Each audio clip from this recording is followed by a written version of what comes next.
he's also suffering from anal bleeding. What? Is this match still going on? The dog poop! Hit a dog poop! Mercifully, it's over. Hello and welcome to the Crap Wrestling Podcast, a podcast all about crap wrestling, which is also a crap podcast about wrestling. I am one of your hosts, Matt Burgess, and I am joined by the only penguin I know that is soon to be having a stag do. It's Weston Hughes. How are you, Weston? Good, thanks. Just wanted to say that Co-op flapjacks, the bars from the fridge that go with the meal deal, They wouldn't be on the Crap Flapjack podcast. They would not. The Crapjack Podcast. I'd give that 7.5 out of 10 on the flapjack scale. Good God. Shit, I just remembered something. Go on. Have we got headlocks in this match? Mate, Abdullah the Butcher's in it. There'll be a chin lock in there somewhere or other, mate. There will be, definitely. There's got to be. Return of the lock. Yeah, return of the chin lock.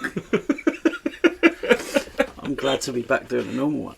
Yeah, it's good to get past the brawl for all, for sure.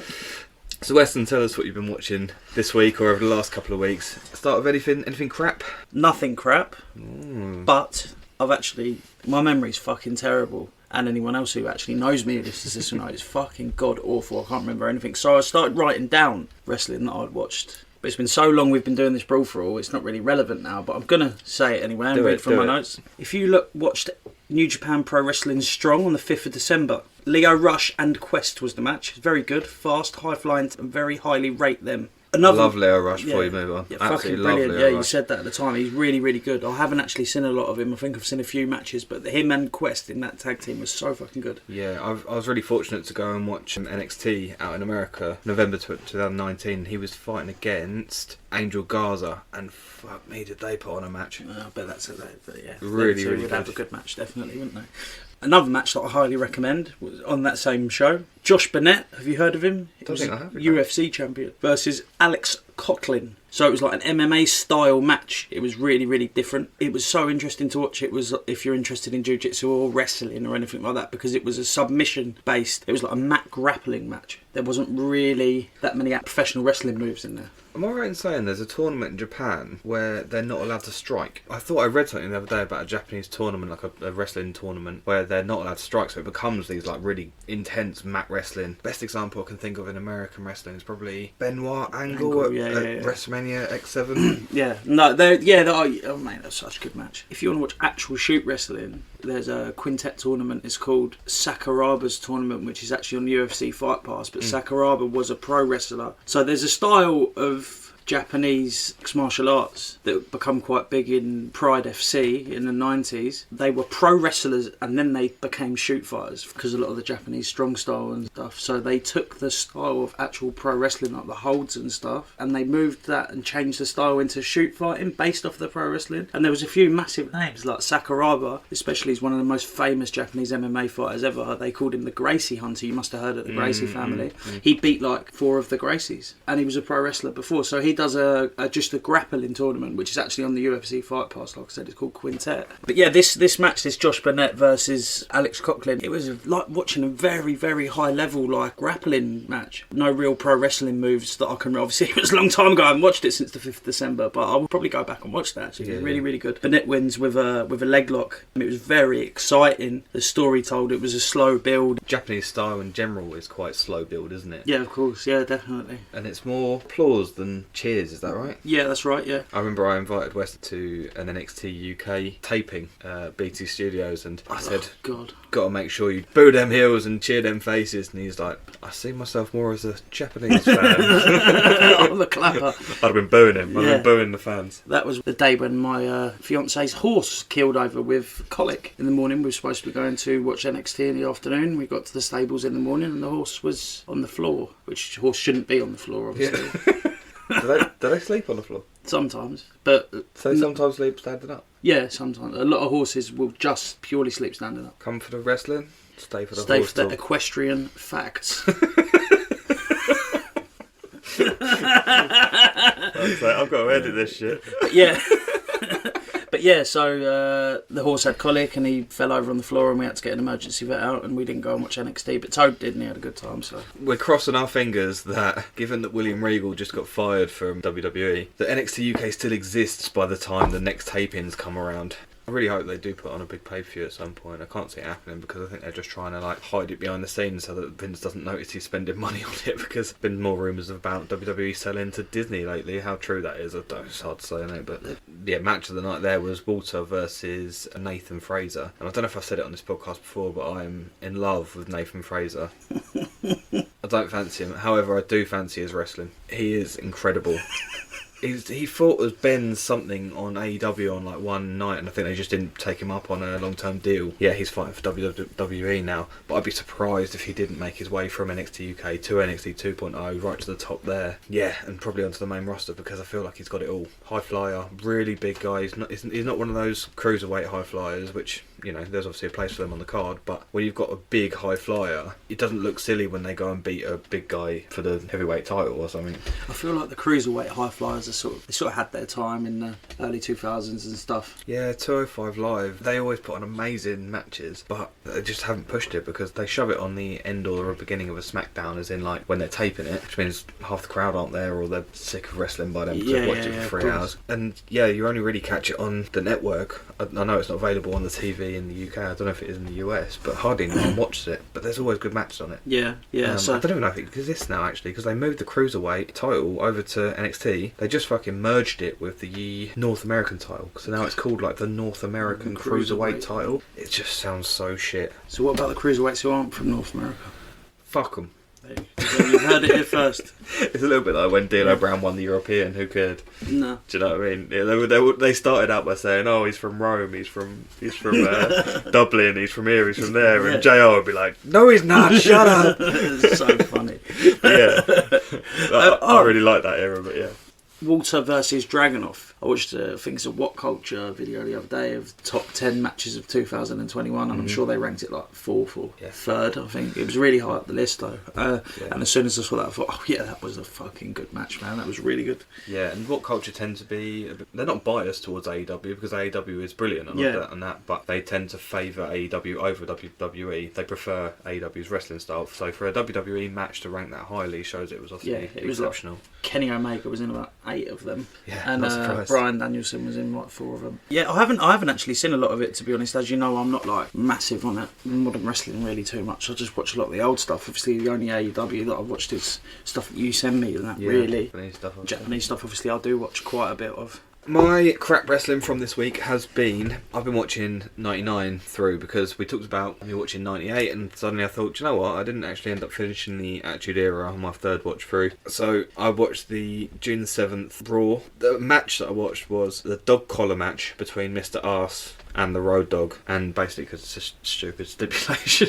Yeah, terrible fucking stipulation, terrible. Road Dogg's got a dog collar on him, and Mr. Arse basically comes out and refuses to put it on, and then just keeps on choking him. And they're going to do a dog collar match just because his name is Road Dogg. Pretty much. They're going to do a bum match just because he's fucking Mr. Arse. The arse match. Yeah, well, they tape each other's arses together and sort of fight back to back or something. It's just fucking ridiculous. It is so stupid. Yeah, pretty much. And then my good matches, I watched day 1 literally all the way through, and I have to say that WWE didn't put on a single bad match that night. Even Madcap Moss versus Drew McIntyre, I shouldn't say even because they are both good wrestlers, but why it needs to be on a pay-per-view I don't really know. Why it had to go as long as it did when the main event went 10 minutes, I don't really know.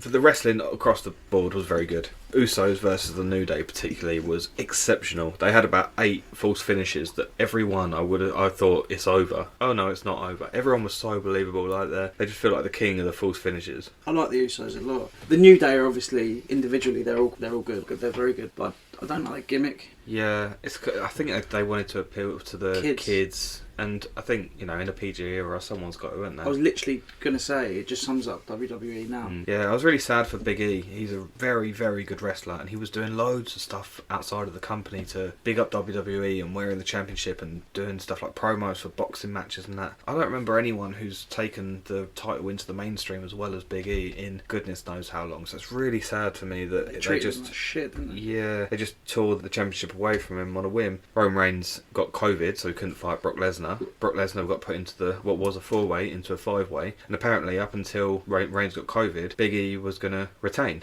And then suddenly Roman gets COVID, Brock gets put in a match and he wins the title. Really a shame. And then of course Big E lost to Seth Rollins on Raw this week, so yeah, it just feels like a bit of a plummet down the card, and I hope they don't do what they did to Kofi Kingston, where they basically built him up as a brilliant champion. Then when he became the champion, they basically didn't book him right, and then he went straight down the card and into the tag team again afterwards. So I really hope they don't do that. Do you think Brock Lesnar's got some sort of like creative control? Or do you think he had something to do with that? I think he just brings in numbers, doesn't he? Of course, he's massive, isn't he? Yeah, he's a big seller. A lot of people like him, but he is actually doing really good work at the moment, and he's not even a heel. No, he's face, isn't he, at the moment?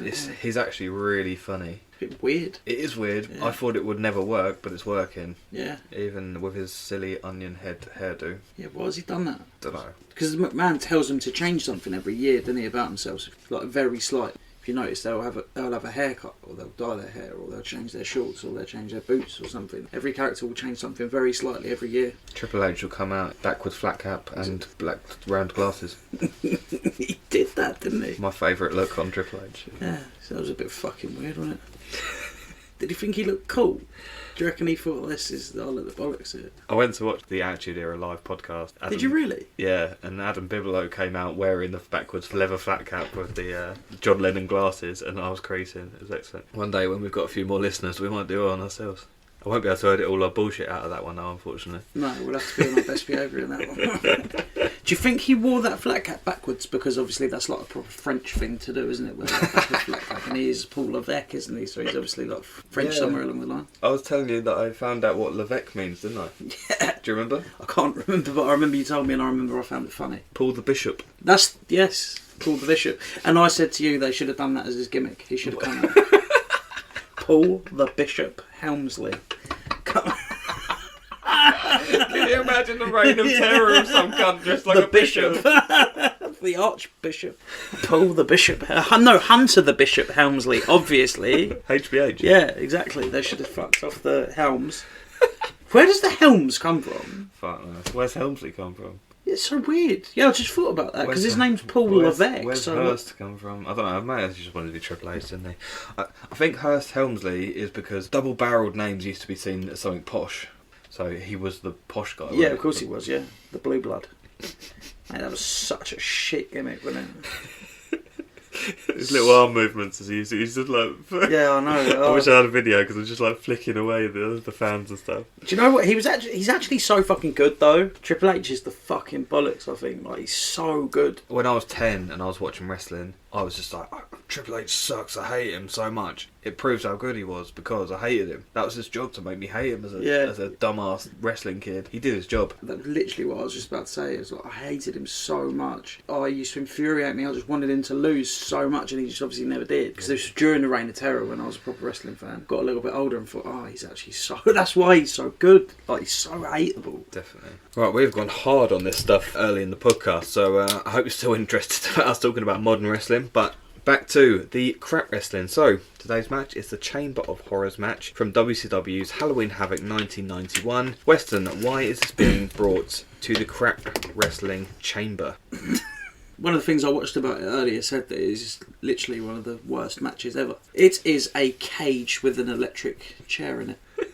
Take from that what you will. Yeah, I mean, for me, one of the weirdest things about this is it has, I would say, you take Elegante out of it. I don't know enough about Abdullah the Butcher, but he doesn't put on a particularly good show in here, but he might have been a good wrestler at some point. He wasn't. But okay, in that case, it had 6 of the best wrestlers of all time in this match. Kevin Nash was supposed to be in this, wasn't he? But he got taken out. As Oz. Yeah, so for some reason he got taken out, and I don't know why. Yeah. If he was in this match as well, then there would have only been Abdullah the Butcher who was shit in it. Because Elegante or Giant Gonzalez, he wasn't supposed to be in there in the first place. I think there's actually 3 of them that got swapped, and I think we'll get into that in more detail later. But 6 exceptional wrestlers, but there just didn't seem to be any idea about who they wanted to put over. There was barely any space in the ring around the cage.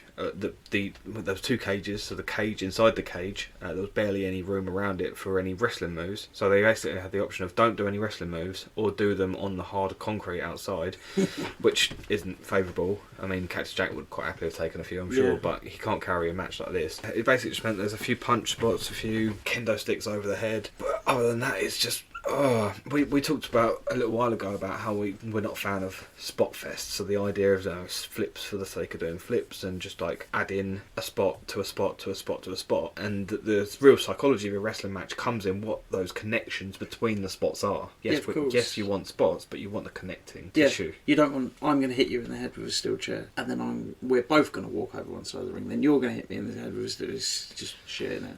It's the connectivity between those things that made the big difference. This is not a spot fest. It's the exact opposite. It's a shit fest. It's a shit fest. It doesn't have any spots, really. They have got one spot they do a few times, just obviously when they put someone in the electric chair. And then they fight their way out. So we're going to do now about 3 minutes max each on each of the wrestlers, because there are 8 of them in here. So we're going to try and keep this to a relative minimum. So we'll start with my favourite wrestler out of all of these, Cactus Jack. What can we say in 3 minutes about Cactus Jack? There's a lot to say about Mick Foley, isn't there? He's an all-time legend of wrestling. This is probably like one of the best periods of his career, I think, isn't it? Like as an actual worker, because he went on for years and years. But you know, he was massive in Japan. Wrestled in all 3 of the major federations in the USA, champion everywhere he went, I think, wasn't he? Or right up top of the card. Yeah, I mean, don't know if he was WCW heavyweight champion, and the reason why I say that is because obviously that famous line was like, we hear that they're going to put the title on Mankind tonight, I'm sure that'll put some butts in seats. Yeah. Which makes me think they consider him a little bit of a chump. Yeah, inferior or something. He was right up the top of the card though, because he did that whole like do you remember those skits that he had, the vignettes? Yeah. Was it Lost in Denver or something? Something like that, yeah. You like them, don't you? I just think the whole thing of it's funny. I don't think it's bad. I don't know why everyone hates him so much. Like they're just, but yeah, he's like one of the all-time greats, isn't he? I'll try and put it into short from my point of view. So Mankind, brilliant in '97. He done this amazing stuff with Jim Ross, where he's doing interviews with him, and you've got this like side of him where you're seeing him like, I don't know, I guess it's like mental decay, and you're kind of watching him fall apart from the seams. He is trying to explain why he is like he is, and trying to get Jim Ross to understand it, and it's just absolutely incredible stuff. Go and watch those little vignettes as whenever you can, as soon as this podcast is finished, but not before. So believable though, isn't he? He pulls chunks out of his hair and cries. Yes. And he's so good because physically he shouldn't. Like, that's why they say, "Oh yeah, I'm sure that's going to put some butts in seats," because he doesn't look like a wrestler. But you are so invested in everything that he does. He's such a good baby face because you don't want anything bad to happen to him. You know something bad's going to happen to him. He's relatable, isn't he? He's relatable. Yeah, of course he is. You can see yourself in Mankind's shoes, or at least in Mick Foley's shoes. He's an excellent talker. He can come across as in dramatic pieces like he does with Jim Ross. He can come across in humorous pieces like when he did the bit with Vince McMahon, "Hello, it's Mr. Socko," which is brilliant. Also the Rock and Sock Connection, when they did that, and the This Is Your Life segment, it got the highest rated segment on Raw of all time. So he can be funny, he can be dramatic. In the ring, he will put his body on the line. He comes across as the toughest SOB in wrestling. I'm pretty sure I might have stolen that from a thing about Stone Cold, but he'll put his body on the line. He's got those matches against The Undertaker in the Hell in a Cell. Yeah, where he went through the cell, he went off the cell. And then my favourite feud of all time, not just Mick Foley, when Mankind becomes Cactus Jack again in WWF in 2000, and he fights against Triple H. And I think they have a 3-match series. First one being at Royal Rumble. They have a street fight, and it is fantastic. One of the best hardcore matches that you'll ever see. Triple H gets a splinter in his foot in that match. Apparently it was about 6 inches long, went straight through his foot. He takes his boot off and empties the blood. Blood pours out of it, doesn't it? Yeah. Vile, mate. But I had the fortune of watching that fight once, where Mankind and Triple H were narrating it themselves. I can't find it anywhere. It's on Daily Motion, I'm pretty sure. But yeah, if anyone knows the link for that, then please let me know. Did you dream this? Maybe, but it's still vivid memory, and I'm happy that I've got it in my dream, whatever. I wish I had dreamed this. If I can find it, I'll show it to you, mate. It's amazing. And then he goes to the Hell in a Cell, which is his retirement match, and I cried. I cried. I was only about 11 at the time, but I cried when he was retired at that match. But then fortunately he comes back for WrestleMania 2000, a McMahon in every corner, which wasn't a particularly good match. But yeah, Triple H went over in every match, which is a real shame for me, but of course he put his body through so much by that point that he wanted to retire. He went through the Hell in a Cell and through the ring in that match. Amazing. It's not the first time he'd done that either, is it? Go through the Hell in a Cell. He did it against Undertaker as well, didn't he? Foley. Oh man, when he got those like 8 chair shots from The Rock at Royal Rumble. Brutal. Yeah, that was disgusting. that. Rick Rock went off the script there as well, didn't he? I read in Mick Foley's autobiography that Rock took it well too far. I think they said there was going to be one or two, and he just did all of them. And if you go back and watch, I know not a lot of it's very easy to find now, but you can find some of it on YouTube and Daily Motion and stuff. The Frontier Martial Arts Wrestling, and you got Terry Funk and Cactus Jack in these like barbed wire death matches and like with the bombs and that. The bombs and bloody like fish tank full of needle syringes and fucking piranha tanks and all this sort of stuff. He was hardcore as they come, wasn't he, Mick?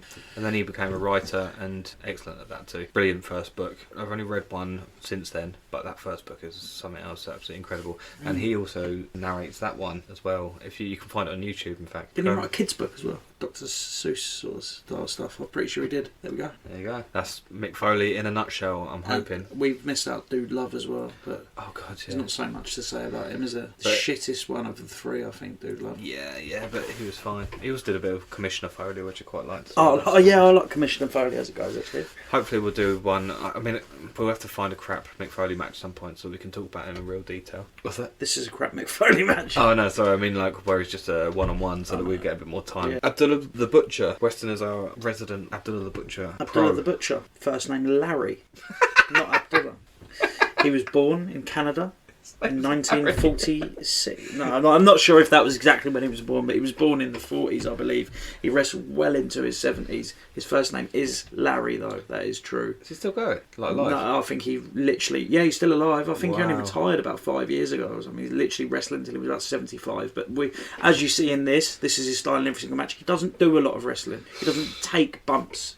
So he made his real name in Big Time Wrestling, which was the original Sheik's wrestling promotion. That was the original Sheik's, and it was massive in the North East territories in the 60s. And that's when he made his name. And then he was, really big in Big Time Wrestling, really big in Japan. Him and the original Sheik were real starters of this, the hardcore style, where Abdullah the Butcher would, he was famous for stabbing people. He'd stab people with a fork or with a spike that he would carry to the ring. And he's been sued for this in the last 10 years. Yeah. He knowingly had hepatitis and would cut a wrestler called the Blood Hunter. I don't know if you've heard of him. His name's Hannibal. So this guy got a WWE contract, and when he went to do his medical, his wellness test and everything, they said he can't wrestle because he had hepatitis that he didn't know that he had, and he caught it off Abdullah the Butcher, sued Abdullah the Butcher and everything. And did he win? Yeah, he won the case, but Abdullah the Butcher sold up everything and put it in different accounts and never paid him the money that he was due. And this guy never got to wrestle for WWE. Glad you know about Abdullah, because I didn't know anything about him apart from the fact that he has hepatitis. Yeah, that's my only note on him. He's also got a chain of Chinese food and rib restaurants. Any in the UK? No. I think there's one in Alabama and one in wherever he's from in Canada. I can't remember exactly where he's from. But yeah, he was massive in Japan in the 70s and 80s. FMW, all this deathmatch crap. Have you actually ever watched any? I've watched one recently of him against the Sheik. No, I've only ever watched this match of his. It's horrible, mate. They just stab each other and that. It's actually just disgusting. I don't understand. He was a monster heel. He'd run into the crowd. All the crowd would run away from him. All the Japanese people would just be terrified of him, run away screaming and stuff. And fair play. Just lacerations all over his body and that. He's just a horrible man, I think. That's Abdullah the Butcher. Diamond Stud, otherwise known as Scott Hall. Razor Ramon, yeah. Very good worker, wasn't he? Very, very good worker for his time. Notable ladder match against Shawn Michaels, WrestleMania 10. What is there to say about Scott? Wasn't he the longest running Intercontinental Champion in the WWF ever? If you go back and watch some of his stuff, stuff in the NWO and stuff like that. He was never like the top guy, was he? But he was sort of like workers sort of wrestler, you know. He was very, very good, but not the top of the tree. Yeah, I always got the impression that he was never like put on the best matches, but he was a big name. He's a very good looking guy. He looks like a star. Yeah, he's definitely got this sort of charisma about him. That was the gimmick of his that they sold, was that he looks like a superstar. There's no way around that. So regardless of whether he put on the best match or I don't think he put on loads of shit matches, but whether he put on the best match or a mediocre match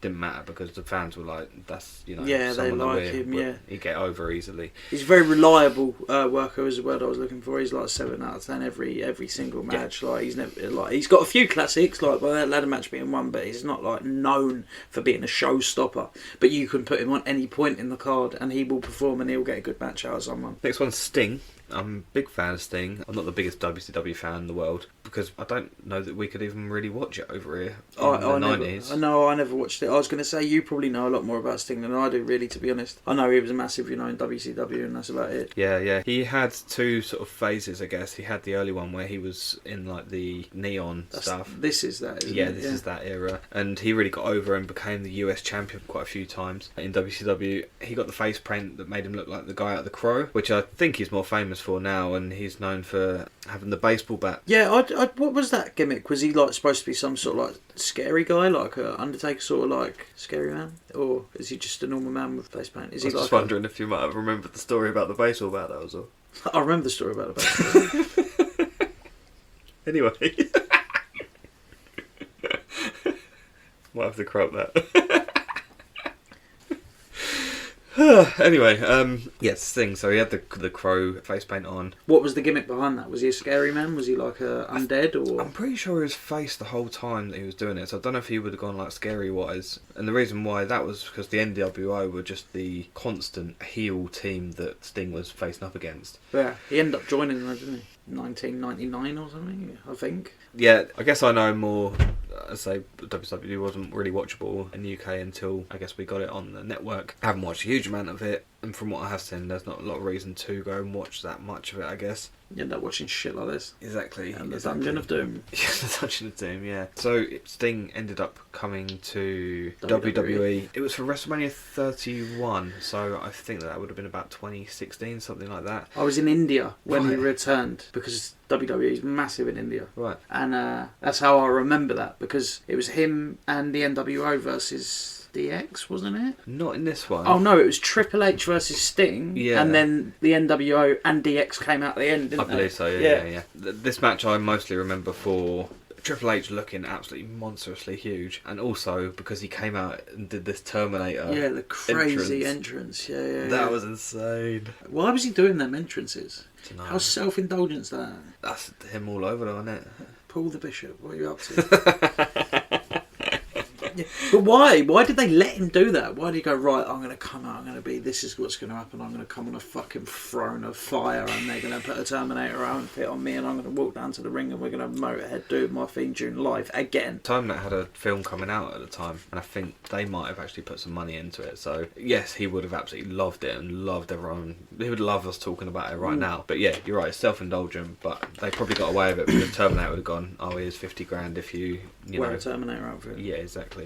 Triple H went over, and I don't really know why he went over either. I don't remember it being a particularly good match. Nah, Sting actually, no, wasn't very good, no. Sting... He hurt himself. Not in that match, but in like a couple of weeks after against Seth Rollins, yeah, and that put him out for a long while. Yeah, you get that turnbuckle bomb that Seth Rollins was doing at the time. Yeah. He was doing loads of dangerous stuff, wasn't he, Seth Rollins, just stamping on people's heads and fucking all that rest of it. Yeah, I think they banned the buckle bomb for a little while in WWE for that reason, but Sting's back now. He's been on AEW for about a year now. With Darby Allin, yeah, and they make a really good partnership. I did wonder at the start if, how that team come together. Is it like face paint? Yo, you've got face paint. Yo, you've got face paint. Yeah. Bet that is actually why. It's like, well, what paint do you use? It's like, oh, well, I use L'Oreal paint. Oh, no way, I use that. Yeah, like that sort of thing. I am a fan of Darby Allin. I mean, I know it's part of his gimmick. He's not supposed to show too much emotion, but I wish I could see a little bit more emotion in his matches. I don't know, what point do you say, oh, no, that is his gimmick, and at what point do you go, he just doesn't know how to do it. But yeah, I mean, his style's good, his character's okay, and it's just, I just want to see a little bit more, I guess, charisma from him. Yeah, yeah, he's alright, Darby Allin. Yeah, he's good, but I don't like. like the whole character of his so much. The whole gimmick thing, I just think it's a bit boring, isn't it? Yeah. Next up is Scott Steiner. And my overarching idea about Scott Steiner is that he has some of the worst nicknames of all time. Freakzilla. That's one of them. Big Papa Pump. Yes. The Big Bad Booty Daddy. The Mathematician. The Big Bad Mathematician. White Thunder. Yeah. I don't know anymore, actually, I don't think. You'll know this one. The Genetic Freak. Yeah, oh yeah, the Genetic Freak. Holler if you hear me. I fucking love. I don't like Scott Steiner. I fucking love Scott Steiner, man. Scott Steiner's a gangster, and he's actually like, he's the last geezer you want to fuck with in the whole world. He's the scariest bloke ever. He used to wear the chainmail and stuff, didn't he? Yeah. His WWE run was so bad, so fucking shit. But he's just so cool, and apparently he's backstage. He's a fucking nightmare. Really? Yeah, apparently he's just an absolute like real tough guy. He don't take no shit from no one. He just swears in promos and stuff. Like, have you not heard the first ever entrance to WWE he ever does? He comes down to the ring and beats up Christopher Nowinski and Matt Hardy at Survivor Series 2002, I think it is. And he goes and shouts, "Give me the fucking mic!" And it's so clear, and it's just like, oh, WWE would have hated that. Like, it's the first thing he does. But yeah. He wasn't the Big Bad Booty Daddy though at this time. No. Him and his brother were just the Steiner brothers. Yeah, just the Steiner brothers, and they were just supposed to be like real good, like all-American wrestlers. That was their gimmick, wasn't it? And they were fucking brilliant at the time in the 90s. Man. Some of their suplexes and stuff, absolutely incredible. I don't know, especially for the time. You don't see it in this match, obviously, because there's no room to fucking do it. But at the time, some of the stuff, the way they were lifting people and just turning them into these, I don't even know how to explain some of their suplexes. They're just absolutely incredible. Yeah, a lot of them just pop-up stuff, isn't it? Yeah, they were like massive suplex machines, and I think Rick especially was a really good mat wrestler, wasn't he, as well? I feel like obviously we couldn't watch a lot of WCW in England, so if you had only seen Scott Steiner's WWE run and maybe his TNA run, you would think he was fucking shit. But he weren't. He was actually really good. Yeah. Like back then, and obviously I didn't see a lot of it. I've gone back and watched some of it now, and it's good. But I just think he's just fucking so cool, isn't he? He's the man. And as I say, the mathematician, and he did this hilarious. It almost doesn't need mentioning because everyone will know what I'm talking about before I even say it. But he did this hilarious promo. Who was he up against? It was Kurt Angle. It was a triple threat and Samoa Joe. Was it Kurt Angle? I'm pretty sure it was. Yeah. He basically says, if you would face me in a one-on-one match, you'd have 50% of the chance. And if now you're actually facing me in a triple threat, you've only got 33% of the chance. But however, I've got 66% of the chance. So that gives you, I've got a 99% chance. Plus, I could beat Samoa Joe any day of the week. So that means I've got 122. Yeah, it's like if me and you was to meet in a one-on-one, we would have 50% chance. But I'm so much better than you, so actually I've got an 80% chance. And then you're gonna have to. It's so fucking good, and it's all mathematically correct. It's so funny. I don't know how long he sat there with a calculator working that out. But it's fucking brilliant. And I actually genuinely go back and watch that regularly. Just that promo.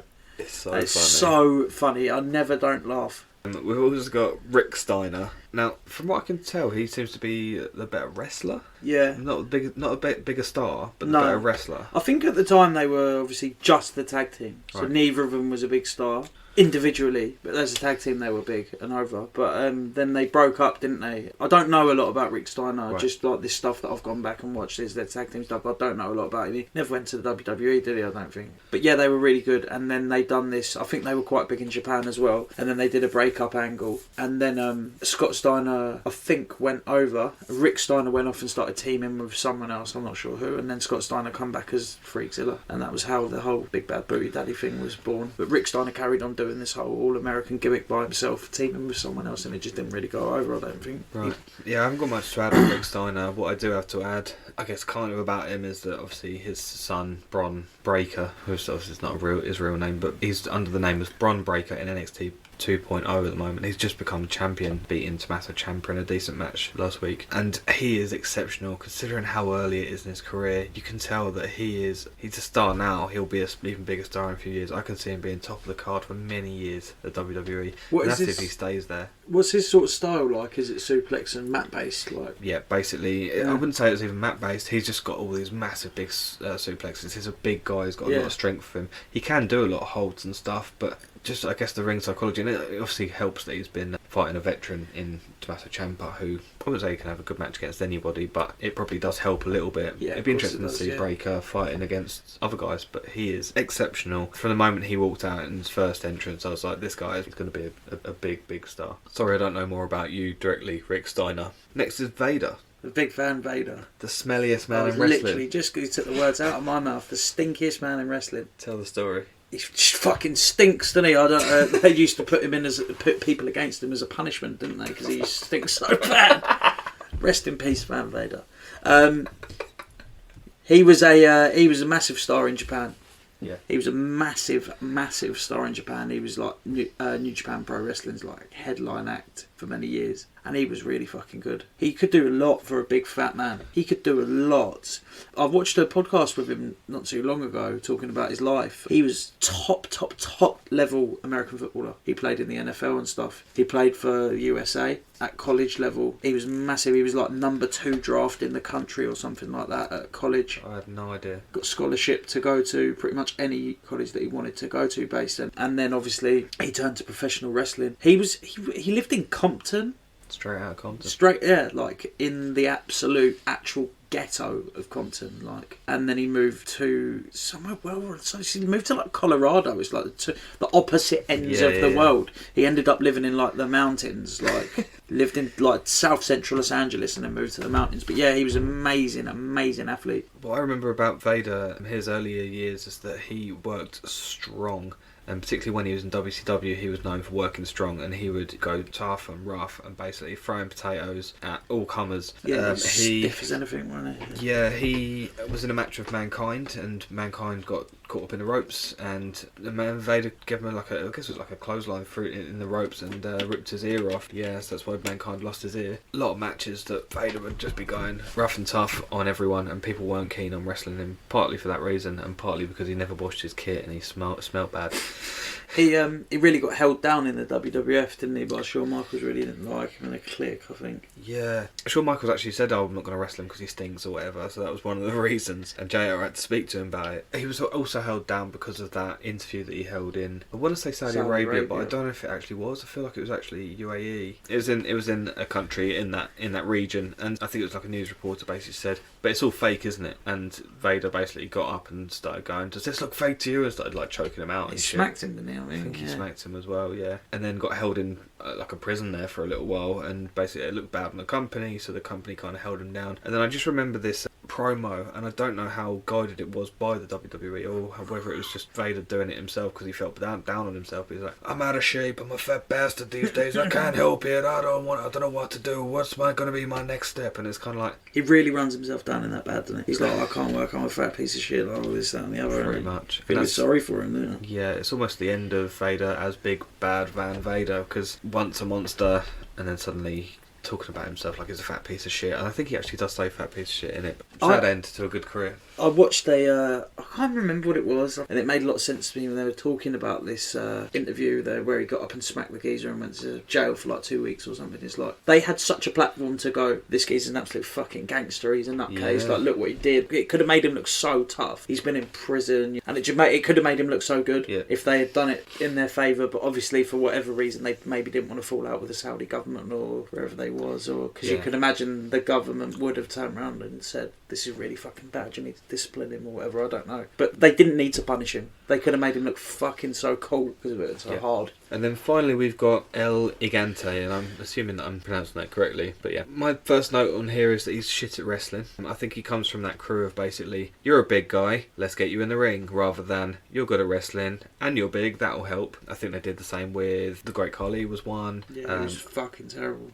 The Big Show, maybe one? Yeah, the Big Show could work better than them two, but he still wasn't good, was he? Yeah, I know exactly what you're saying. There is loads, isn't there, if you go back and look through them, but like, I can't think of any just specifically, but yeah. Kurgan. Oh, God, Kurgan's on this card.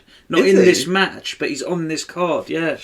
Yeah. He's fucking terrible. Oh man, he sucks so much. There's loads of them, isn't there? They'll just start coming to you if you really think about it. They're just It's so forgettable. I know nothing about this fucking massive piece of shit. Elegante. Yeah, all I know is that he was Giant Gonzalez and he had the worst Undertaker WrestleMania match ever. Yeah, so he fought Russell. Who's Russell? He fought Russell. Russell the Undertaker. He fought Undertaker at WrestleMania 9 and it was bad. And do you remember what he was wearing in that? Yeah, that stupid fucking suit that was like skin tight latex with fucking body like Muscles in it. muscles drawn into it. He's fucking terrible. He's so shit. What was he thinking? What were they thinking? Who gave this fucking idiot a job? What year was WrestleMania 9? 91, I believe. So it was after this. I wouldn't know. This is 91, isn't it? Maybe it was 93. Okay. It was after this. So someone's watched this and gone, he'll do. Let's stick him in WrestleMania. If it was before, then someone's watched this and gone, yeah, he'll do. We'll stick him in WrestleMania. What were they doing? If it was after, who in WCW watched that and thought, him, yeah, he'll do. We'll sign him. Either way, what the fuck were they thinking? He is terrible. And the less I watch of him, the better. I fucking hate his guts. It's a fucking waste of my life. This shower of shit. He sums up the 11th of January. It's the 11th of January today. It's pissing down with rain. It's fucking freezing. It's a shitty, horrible day. And it sums up this man. I love Angry Western. He's good for business, I think. Commissioner Weston. Yeah, so that's all of the wrestlers that were in this match. I don't think we stuck to our 3-minute time limit on each of them, but I guess we're on to the match. Can't wait. But before that, we've got this week's game show. Oh god.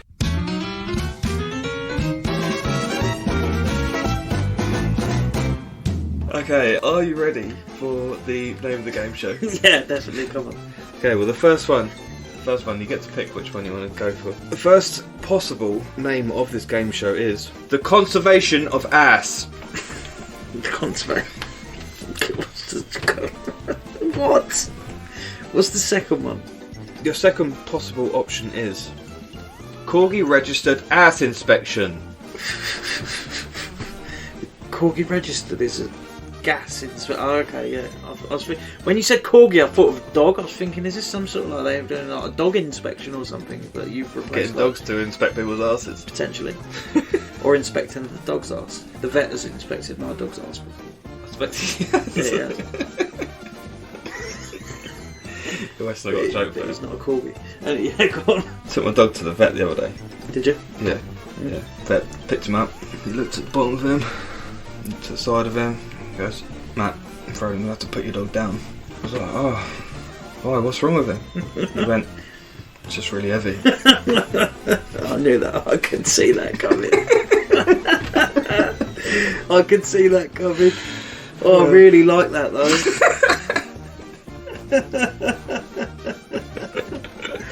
Oh, I really like that. Would you like to say the final one?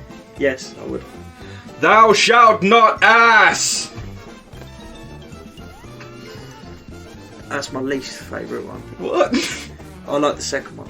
I'm bringing Lord of the Rings into this shit and you're still not enjoying it. I enjoyed the second one a lot. Unbelievable. Well, anyway. Right, so what's the game today? So, the game is this. I'm going to read you the lyrics of Mr. Ass's song. 8 of them are real lyrics, 6 of them are not. Your job is to tell me which of the lyrics are actually part of the song and which aren't. Okay. It goes like this, so the start of the song goes, 'Cause I'm an ass man, dun dun, yeah I'm an ass man. And it goes, da da da da da, da da da da da, da da da da da. Da, da, da, da, da. So these are the options for you. So if you imagine that these are all real, it goes, I love to love 'em, I love to stick 'em, I love to sniff 'em, I love to lick 'em. So there's some of the options. Other than that, you've got Oh, what the fuck? Do you know what's the worrying thing about this? I don't know what ones are real and what ones aren't. It's the worst part about it. This is actually, potentially, any of them could be real. So we'll start from this one. I love to love 'em. Do you think that that's in the song? Remember, they're all about arse. I know they are. I know what they're about. It's such a bad gimmick. What were they doing? He was so good at wrestling as well. Yeah. Oh, I feel so fucking sorry for him. I love to love him. Was it in there or not? No. Okay. I love to stick him. Stick him. I reckon that was in there. Okay. I love to sniff him. No, it can't be. How many of them are real? 8 real, 6 fake. I love to lick him. No chance. That can't be in there. I love to kick him. Yeah. I love to pick him. Yeah, that was in there, I reckon. You think he likes to pick asses? God knows what he likes to do in his free time. Look. You'd have to ask Chuck Palumbo about that. I love to bite him. No, it can't be, but I don't know. I don't know if it was or not. That's the worrying thing. I love to hear him. Hear? Yeah, Like hear him like- in my ear, yeah, like put my ear to cup his ass to the ear and go, wonder what's going on in there today. Fucking hell. The thing is, 8 of these are real. Yes, they are. So yes. He likes to hear asses. Yeah. I love to shove him. That's real, I reckon. I love to flaunt him. Yeah, I reckon that's real. He's showing off his own butt. I love to suck him. No, it can't be. I love to touch him. Yeah, I'll say that's real. I love to watch him. Yes. I'm gonna kick him. Oh no, that's got to be real. So go back and take off touch him. That's got to be fake. Did I say no to that? You said yes to that. I said, alright, it's got to be no. So Weston, I am pleased to announce that you got 12 out of 14 on this. That's good going, that. And if you want to know what the correct answer is, it's Yeah. I love to love him, I love to kick him, I love to shove him, I love to stick him, I love to flaunt him, I love to watch him, I love to pick him, I'm gonna kick him. Basically, Billy Pick Arse them. loves picking asses. What does that even mean? Like, because it can't mean the physical picking. You know, like when you pick noses. You know, it can't mean that. It must have some sort of like meaning. But I would like to know what it is. Maybe if he saw a group of bums in a lineup, he'd be like, that one. Yeah, I pick that one. I don't know. What could it mean? I choose you.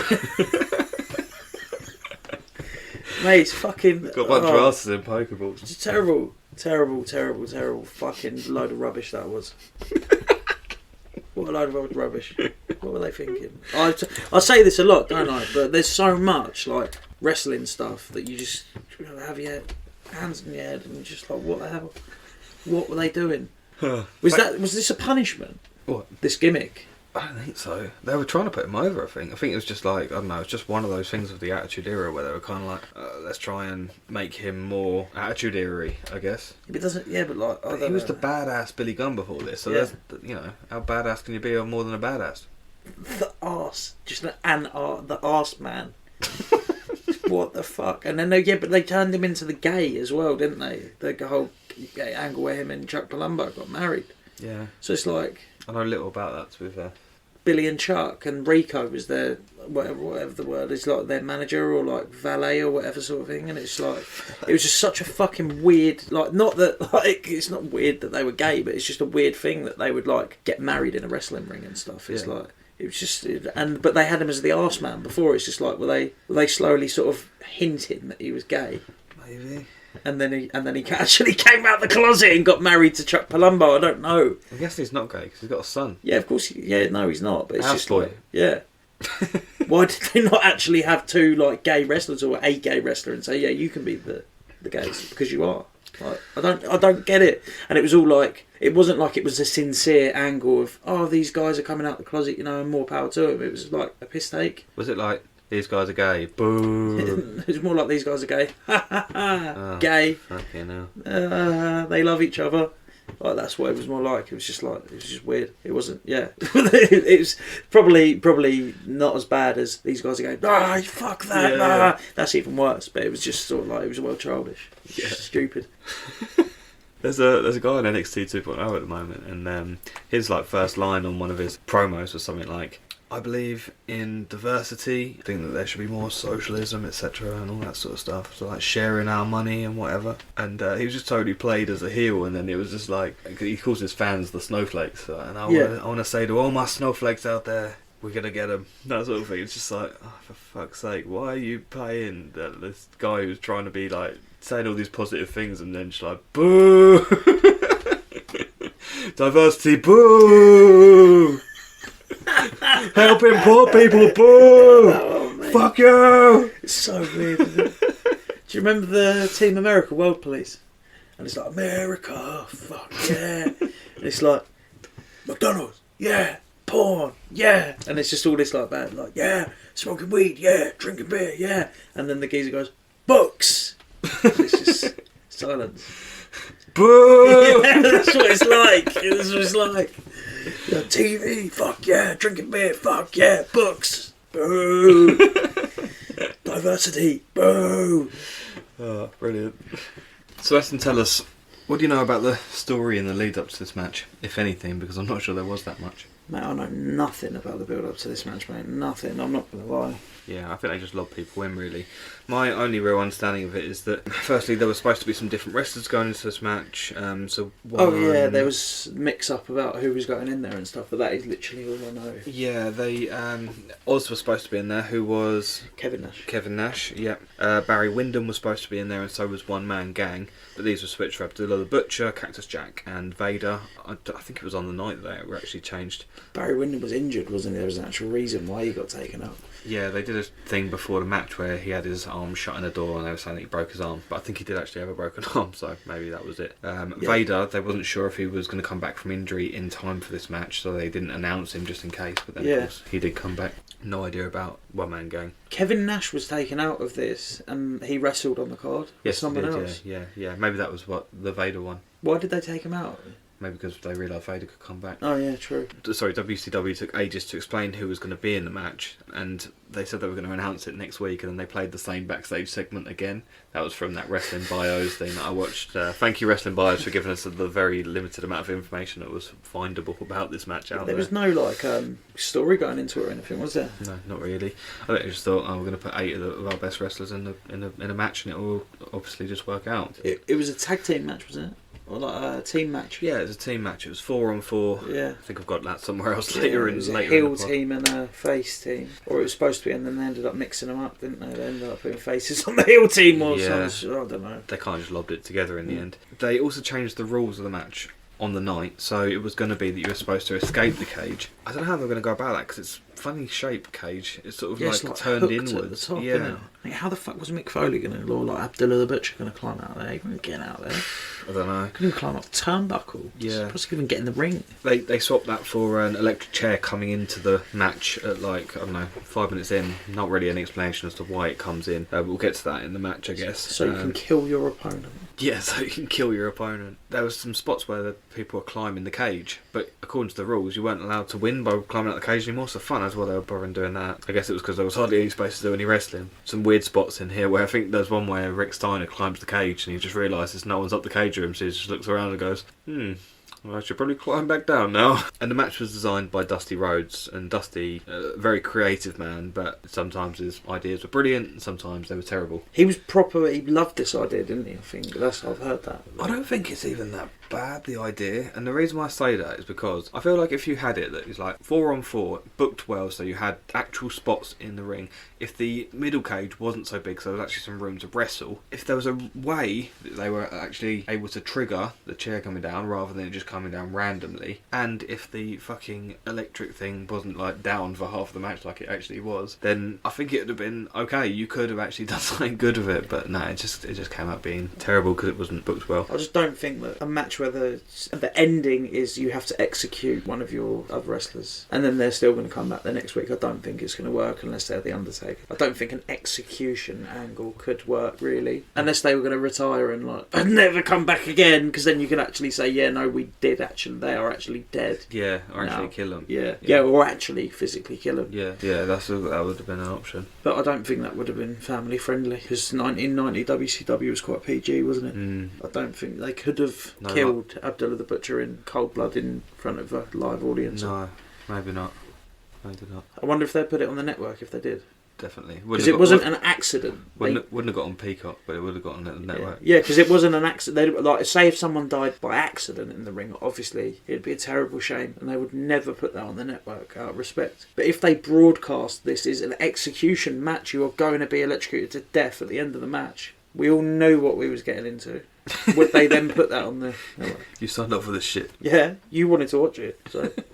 It's your fault. Yeah. And Dusty Rhodes was obviously well known for these sorts of creative finishes. Obviously, there was the Dusty finish was a well known thing in wrestling. It's basically that, you know, if you're not going to get a clean finish, it was called a Dusty finish, and WWE relies on them less now than they did in the Attitude Era, but still a lot. We normally say what the intro package is like, but there isn't one. All you've got is this little shot of, I can't remember if it was One Man Gang or Barry Windham, but one of them gets their arm shut in a door and then they drive off to the hospital. All the other wrestlers are back in the match other than him. Bit of a weird thing, but I guess just to explain why he's not in the match. Okay, so we're going to go away and watch the match together, and we'll be back with you as soon as we've finished. Okay, so we've just watched the Chamber of Horrors match from WCW Halloween Havoc 1991. Weston, what are your overarching thoughts? Yeah, that is the definition of a car wreck, isn't it, of a match? You can't take your eyes off it, but you just feel like you shouldn't be watching. It's not horrible. It's quite entertaining. Yeah. It's quite entertaining.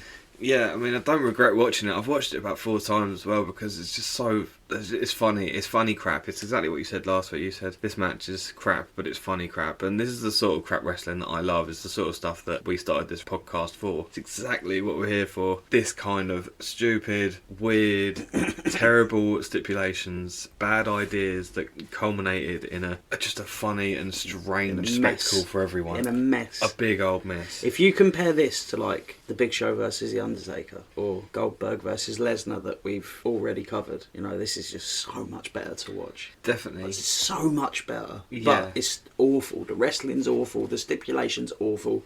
It's fucking shite. But it's not. It's not entertaining. It's not. It is, and it's quite easy to watch. The hardest thing about this for me has been that basically when I watch the match, I go through and just type up all of the stuff that happens sort of bit by bit through the matches so that we can discuss it on the podcast in some sort of formulaic way. But it's so difficult to do in this match. We talked about in previous podcasts that we're not fans of like big spot fests that don't seem to have any connecting tissue, and I think in this podcast as well actually. But if we hate spot fests, this is spot free. There's not a single... I was going to say, it's definitely not a spot fest. Spotless. Yeah. Nothing happens. Yeah, it's prepubescent. There is no spots.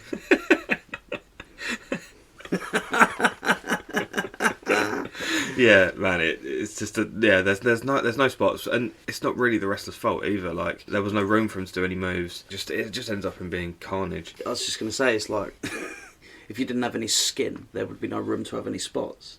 There's very little skin in this match for them to do spots. It's a skin-free match. Yeah, it is. It is. I think Jim Ross's facial expression at the end of the match sums up how I feel about it as well. Yeah, bewilderment. Man, that's funny. Bewilderment. Yeah, that's something I'm uploading to the Twitter. It could become a GIF, that face when he's basically just looking at the ground like, what the fuck have I just watched? And he just slowly looks up like, oh, now I've got to talk about it. It's just one of those faces of what has just happened. Yeah, what has happened? Yeah, exactly. Before the match starts, we get to see the Halloween Havoc set, and fuck me, is it budget? It's got all these gravestones and there's some absolute bullshit on them. I mean, maybe it makes sense to somebody, but it definitely doesn't make sense to me. And when I was setting up the game show section of today's podcast, I was planning on doing it as some of these are real, but I couldn't make enough funny ideas because the ones that are real are so bizarre that it just wouldn't have made any sense to anyone.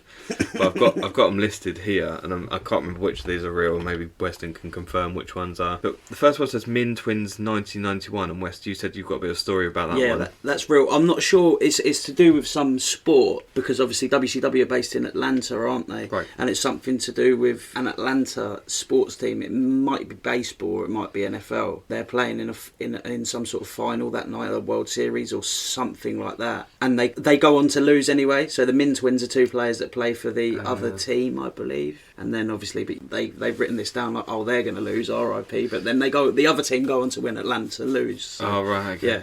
Okay. Because Todd Gordon... Is it Todd Gordon? I have no idea. The owner of WCW, who owns their network and stuff. Oh, Ted Turner. Ted Turner, that's the one, not Todd Gordon. Who's Todd Gordon? I've never heard that name before. I think he's the bloke who owned ECW, to be honest. Could well be. Yeah, I think he is. Anyway, Ted Turner owned the Atlanta team, or owned the team that were playing that night as well. Gotcha. Billionaire Ted. Right.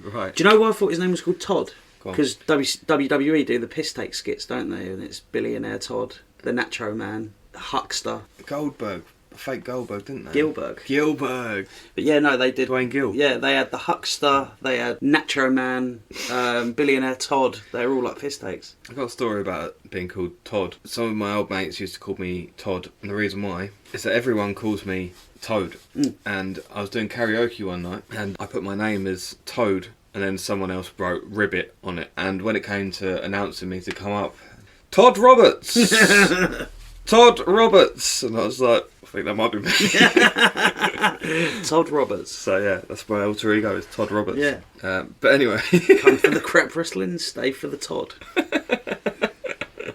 One of the next gravestones is, here's Mike. He lost it on his bike. That's true. I've seen these loads of times lately. Oh no, I'm pretty much off by heart. Here lies Bill, buried deep beneath this here hill. Christy, she left our eyes all misty. And then my one that I made up was Stephen, he lies deep and crisp and even.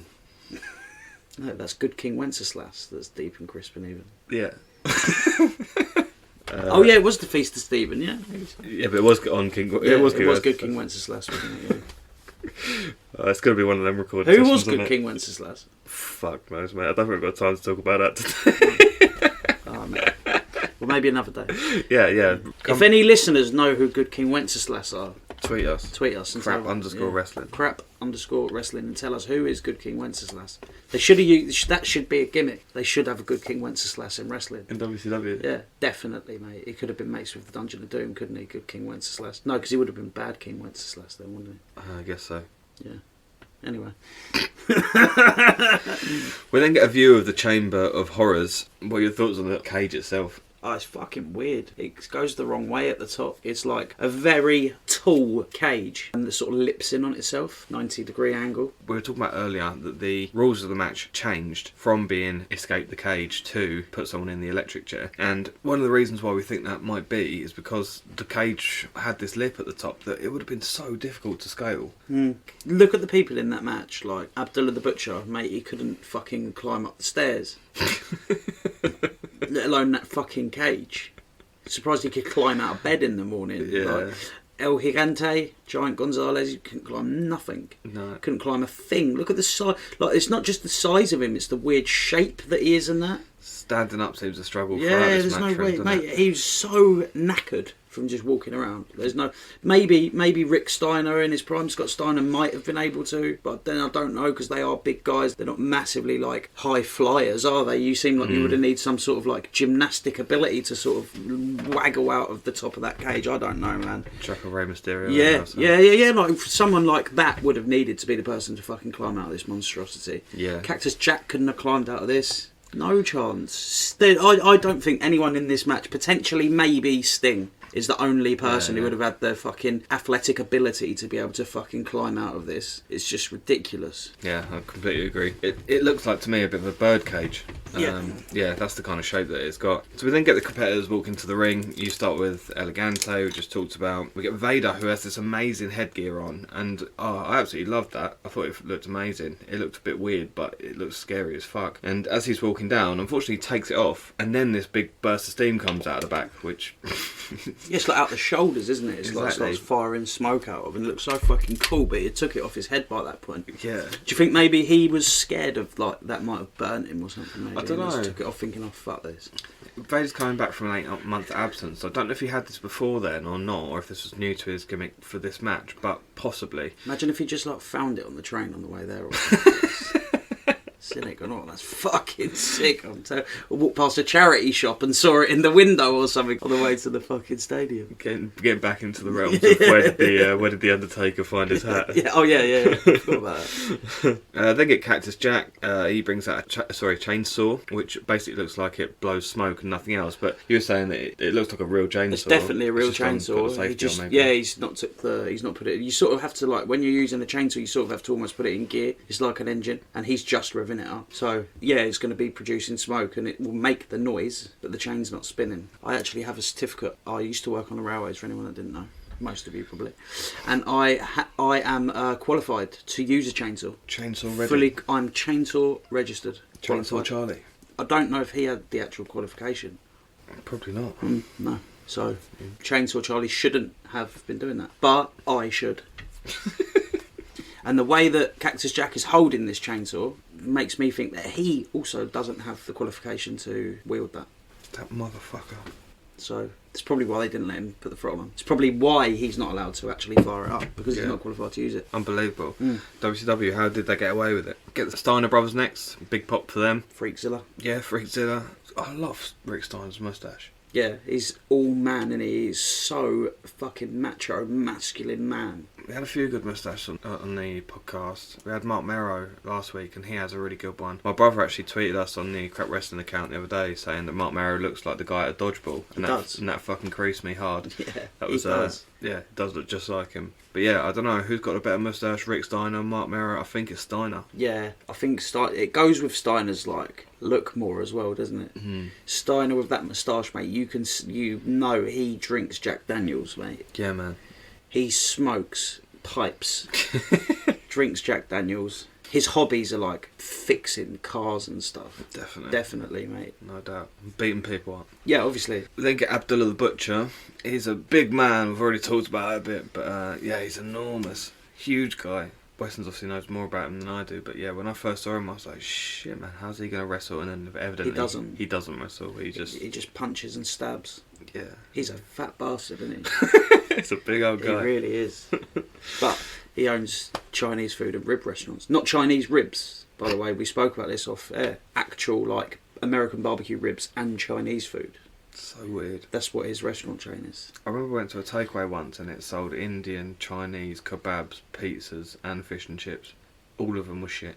So, have you ever been to that place in Canterbury called Chom Chom's? I have. And they do Thai food, Chinese food, Indian food, pizza, chips, fucking carvery. Have you been there when they have the carvery? Yeah. What the fuck is that all about? Fucking Abdullah the Butcher behind the counter. It's literally, mate, it's fucked. And then they have a selection of desserts as well. Yeah, they've got an ice cream machine. That's the best thing. Yeah, it's good. Just go in there, pay 20 quid and just fucking have all you can eat ice cream. But yeah, that's the same sort of premise, isn't it? It's just fucking, why have you got all these different types of stuff? Yeah. Weird. Just stick to one thing. Sting's next, massive pop for him. The crowd go wild for Sting, and like he's probably WCW's biggest star ever, isn't he? Would you say? Yeah, he's over. He is massive. Particularly ones that they have built from the ground up. I mean, I'm sure Sting probably wrestled in some territory before then or something, but the crowd are mad for him. He's had a few US title runs by this point. I don't think he's been the heavyweight champion yet, but obviously he does get built up towards that later. But yeah, crowd love him. So then the match starts. Outside of the ring, the commentator basically says there are no rules until someone gets put in the electric chair. So that's it, really. They did try and lay out some long, convoluted rules at some point before the match started, or even, well, it wasn't on the pay-per-view, it was on the previous Nitro. But none of them were worth talking about because they changed them by this point, and it was down to now. You get put in the electric chair, then you lose. When the electric chair gets set off, that's the end of the match. You would die, though, wouldn't you, if the electric chair goes off? You'd think so. You wouldn't just lose, you would die. Not if you're as hard as Abdullah the Butcher. Yeah, obviously, but like a normal person. I think it's because he's so fat, that's why he doesn't die. Well, there's just not enough electric to go through his body. Go through so much mass. I wonder if it's just Abdullah the Butcher, just no cells deaf. Yeah, too hard for that, isn't it? It's so funny though. Just we'll get to it. We'll get to it at the end because that's when it is. Yeah, no selling death. I quite like that idea. I think I'm going to do that when I die. Just no sell it. Just going to no sell it and get back up. He does actually die though, doesn't he? And then he just gets back up after. Yeah. He's Cactus Jack screaming in his face brings him back to life. Yeah, that would bring you back to life though, I think. It's scary enough if he was screaming in your face. Steiner starts picking up the chainsaw and using the throttle on that, which made me a bit worried. I doubt he's got his licence either. Definitely not. And JR on commentary really made me laugh here because it sounds a bit like JR from the Attitude Era, which I obviously know well, but like on helium. Yeah, it's like a prepubescent JR, isn't it? Yeah, it's like he's been pitched up a little bit, and it's really funny. Why is his voice different? I guess as you get older, your voice does get a little bit deeper. Yeah, but he's like a 50-year-old bloke. It's not like he's a young man, is it? Like, no. You do know when you're talking to an old person. Like if someone phoned you and you said how old are you, and they said 40, but they were talking like, hello, my name is Jimmy and I'm 40 years old. You'd be like, fuck off, mate. You're obviously 80. Yeah, I know what you mean. Yeah, it does sound. But then again, like, I don't know. Because JR doesn't sound like an old man even when he is an old man, does he? He's just like 47 years ago. Yeah, I don't know what's going on with JR's voice here. Then Sting starts smashing people over the head with a kendo stick. He does it to just about everyone who's not on his team. I don't think you get any bleeding yet, but yeah, obviously Abdullah the Butcher soon after is bleeding, which obviously makes me concerned because of all the reasons we talked about earlier. I don't know if he actually had it here. No, I don't know if he was tested or what. But He's mixing blood with everyone though, isn't he? And not all of them have got hepatitis, so I don't know how easily it's given to people who can't have it here, because they would all have it then, wouldn't they? Yeah, maybe You they would do. have Fuck no.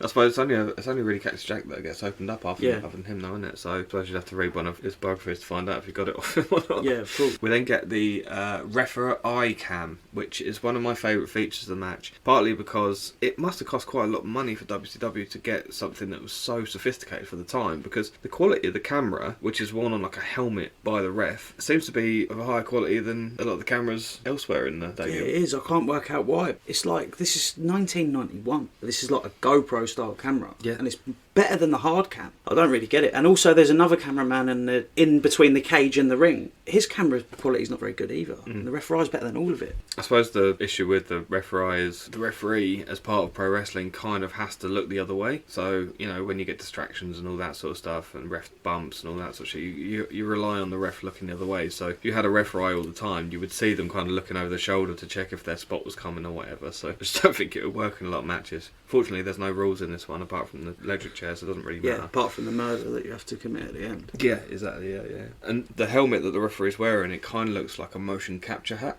I don't know what that is. Oh, you know in like animated films where they do CGI stuff? Yeah. But they capture it based on the movements of people and their face and all that sort of stuff, Yeah, and then they yeah, animate around it. Yeah, I get what you mean. It's what they would wear like for like a video game, to like put moves in a video game. Yeah. Exactly like that. Yeah, exactly. Then we get the electric chair coming down through the middle of the cage, and it's getting sort of lowered slowly through. Cactus Jack takes what looks like quite a nasty DDT off the top rope, which is not particularly pretty to watch, and is kind of underneath the chair. And when I first watched it, I was kind of like, oh, he was pretending that he didn't know the chair was coming down. But when you see the concern of all the other wrestlers, like trying to go, Jack, get out of the way, you think, actually, I think it was real that he was not aware that it was coming down. It was about to fucking smush him. Rick Steiner's like trying to hold it up. It's obviously like being lowered to the point where they can't stop it. I feel like it would have actually seriously hurt him if it squashed on top of him. But he luckily manages to get away. Once the chair gets down into the ring, there is barely any room for anything to happen. Really tricky for the wrestlers, because even if they did want to do a couple of spots using their favourite moves, or try and get themselves over, there's just no room for it. So the stuff has to happen outside of the ring, which of course is like hard concrete. Really difficult for them to do any good moves out there. You also get a bit where Steiner starts climbing the cage, and of course, because that's not part of the rules anymore, no one's trying to stop him. So he just kind of looks around and goes, oh shit, where is everybody? And then climbs back down. Yeah, he's up there for quite an alarmingly long time. It's like looking around. It's like a good 10-15 seconds. He's just sort of like, oh. And he just sort of, it's so close to the ring, I did point this out when we was watching it, that he just sort of steps back off. Exactly, yeah. It's like there's no room to do anything. And because there's no moves happening and nothing good happening really, the cameras don't really know where to look. Like, because if you look at one person, they're punching someone in the head. Look at someone else, they're hitting them over the head with a kendo stick. Look somewhere else. So there's no like focal point of the match. I know some people, and sometimes it takes you out of the realism. Someone takes what's usually like a normal move, gets chucked out of the ring in, say, like a triple threat, and then they're down outside the ring for 5 minutes while you watch these two kind of take on 5 minutes worth of a singles match, and then the other person suddenly comes back in to break the pinfall, then they do a bit more triple threat, and then someone else goes down, gets chucked out, and then they do their singles bit for a bit, which it does take you out of the realism a little bit, because why are they down for 5 minutes when usually they'd be up after a 3 count if they're being pinned. But at least it allows this focal point within the ring to happen, whereas in this there is no focal point. You don't have anyone to look at that's more interesting than the others. I mean, you can focus a bit on Sting because he's the most over and he's doing the most exciting stuff, maybe him and Cactus Jack, but really there's no star in the match to really go, who's doing what, who's doing something here. There's nothing for them to look at. One of my favourite bits of the match, then we get the Coffin Man come out. There's 2 of these Coffin Men, isn't there? But this is the first one that appears, I think. Yeah. Rick Steiner beats the shit out of him. So there's these coffins around the ring, and at random points during the match, for no particular reason. They just pop out of the coffins, get beaten up by the wrestlers, and then they have to just sort of lay there and do nothing for the rest of the match. Yeah, he's sort of like literally, he's down for a long time as well, isn't he? So he comes out like, what, 5 minutes in? And the match is like 22 minutes long or something? Yeah. So 17 minutes he's just lying there for round about 15 at least.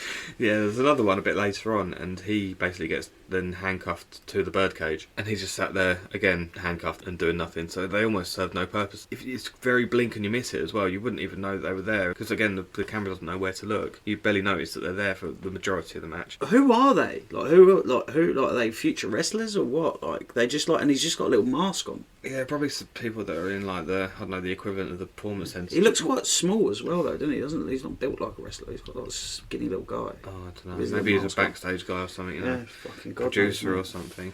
Is it the power plant? Yeah, it was. Yeah, it was the power plant. Yeah, and the trainer was an absolute fucking. I think that's a lot of wrestling trainers, isn't it? Bob Holly and Tough Enough. Yeah, exactly. Bob Holly makes me melancholy.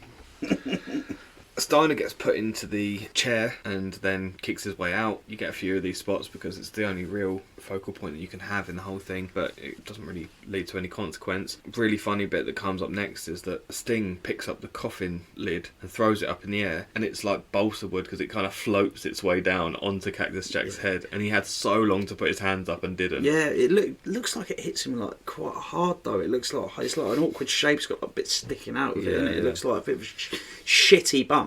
Yeah. Although it doesn't look very heavy, it's like flat surface with bits sticking out of it. I don't know. I wouldn't like to have that dropped on my head. Yeah, there's this combination of it looks like it could be quite light, but then it does seem to whack him quite hard. Maybe it's a good goes sell. like boom, like it makes like a bit of like, I don't know the noise, like a donk.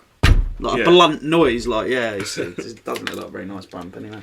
Then for some reason, a bunch of people come down the ramp, and they're all dressed as like, I think in America they call them orderlies. What I would probably call a mental health hospital worker. I don't know what you call them exactly in England, but they're the orderly type guys. Of people that obviously are there to take the dead body away from the electric chair. Yeah, but obviously. For some reason they've got white face paint on. Yeah, it's Halloween. So are we saying that these aren't real orderlies, they're just normal guys who are dressed up as orderlies for Halloween? They are real orderlies, but they've all painted their faces because it's Halloween. Are they going trick-or-treating afterwards? Potentially. I don't know, I haven't thought about that far. This is the wrestling podcast, not the trick-or-treating podcast. Don't know what they're up to after. Coming next week, the trick-or-treating podcast. I don't know what they're up to after. Yeah, just the word orderlies, when JR says it, just made me think of the guy from Happy Gilmore, when the grandma's in the nursing home and she says, can I get a warm glass of milk? I'll get you a warm glass of shut the hell up. Yeah. You will sleep or I'll put you to sleep.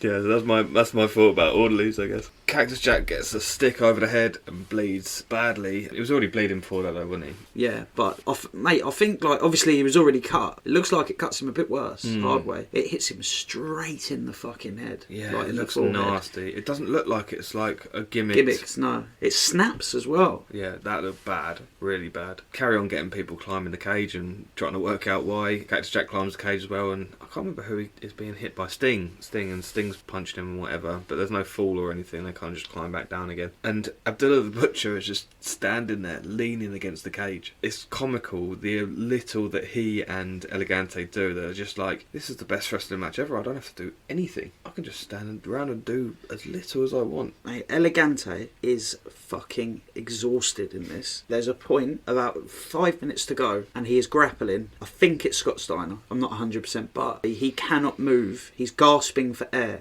He looks exhausted to the point he could just pass out and fall over. Like, it is terrible. And bearing in mind, he hasn't really been doing much. He's literally just been walking around for 15 minutes. Yeah. Like, it is disgusting. Yeah. He needs to go and do some fucking cardio, and that is why I hate him. I hate his guts. I remember I listened to a Jim Ross podcast once, and apparently he just could not get the idea of what a promo was down. So they'd say, right, I can't remember what his real name was, but they'd say, right, It's Gonzalez, isn't it? It's got to be. Yeah. I don't know, it might be his ring name in WWF, I don't know. Either way, whatever his real first name was, they'd say, right, what are you going to say in this promo to say how badly you're going to hurt, let's say, The Undertaker? And he would go up to Jim Ross and he'd go, Undertaker, I'll kill you.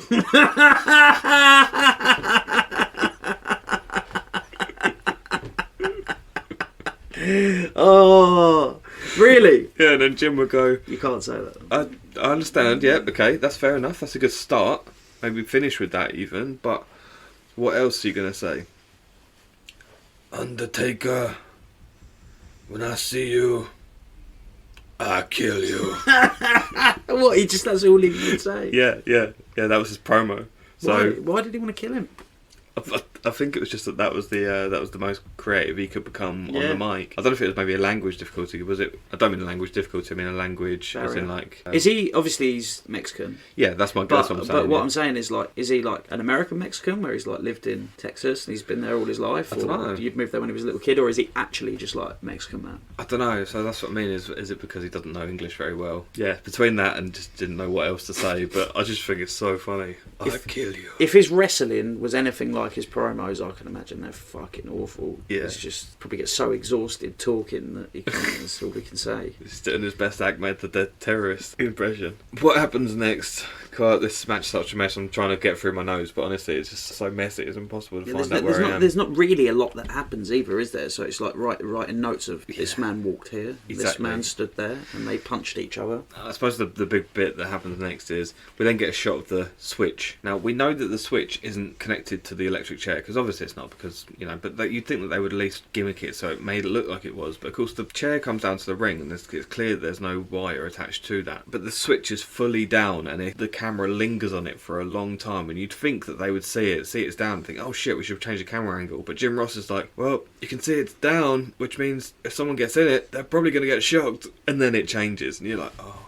fucking hell, this is awkward. Because obviously there's nothing happening on the thing, and of course there's people touching it and getting in the seat and all sorts, and nothing's happening to them. But yeah, it just looks terrible. We then get a shot of the ghouls, as JR calls them, which is the orderlies in the white face paint. They're there for so long. They must have been so bored. They're just like crouching on one knee, aren't they? Just like watching. But obviously they wouldn't be able to actually see what was going on. It's not like they're fucking standing on the fucking ramp watching The Undertaker versus Shawn Michaels, is it? They're just watching a cage. They wouldn't be able to see anything, and it's if they could, they'd probably be more bored being able to see it. They're probably wishing they would turn the other way. You know, it's fucking... Oh, God. There was a bit of commentary that came quite soon afterwards that was Jim Ross saying something like, El Gigante, the biggest man in WCW. And I wondered if it was a trademark worry that he was kind of like, oh shit, if I say that, that's too Andre the Giant's thing, yeah. The biggest man in the WCW. I think he was going to say the biggest man in the business. Yeah, but then he realised he actually wasn't the biggest man in the business. Well, I think it was more like, I don't know, is that something that Andre gets called and maybe he's not allowed to say that? Is that a trademark term? I don't know. So we're coming up to the end of the match now. Sorry if this sounds like a mess, but if you imagine that our commentary on this is a microcosm of what actually happened in the ring, that would be accurate. Cactus Jack climbs up by the switch and he shouts, bang bang. You'd assume that next he would pull the switch, but he waits and he waits. And he looks the other way. He waits.